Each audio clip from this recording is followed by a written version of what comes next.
আসসালামু আলাইকুম ওয়া রাহমাতুল্লাহি ওয়া বারাকাতুহু। সকল প্রশংসা একমাত্র মহান আল্লাহর জন্য। শান্তি অবতীর্ণ হোক আল্লাহর নবী জনাব হজরত মুহাম্মদ সাল্লাল্লাহু আলাইহি ওয়াসাল্লামের উপর। নামাজের মধ্যে একটি জায়গায় সব থেকে বেশি মহান আল্লাহ তাআলা বান্দার দোয়া কবুল করে।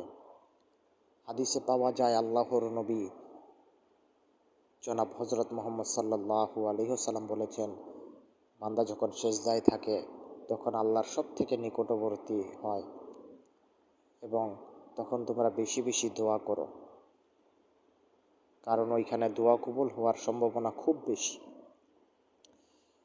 হাদিসে দোয়া করার ব্যাপারে, সেজদার মধ্যে বান্দাবান্দিকে দোয়া করার ব্যাপারে অনেক উৎসাহ দেওয়া হয়েছে।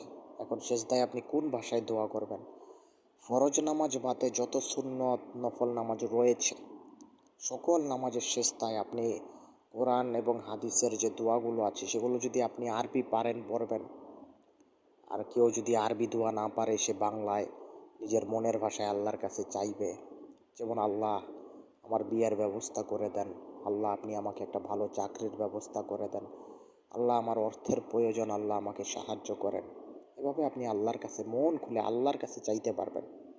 আল্লাহর কাছে আপনি আবেদনের ভাষায় চাইতে পারবেন, এতে কোনো দোষণীয় কিছু নয়।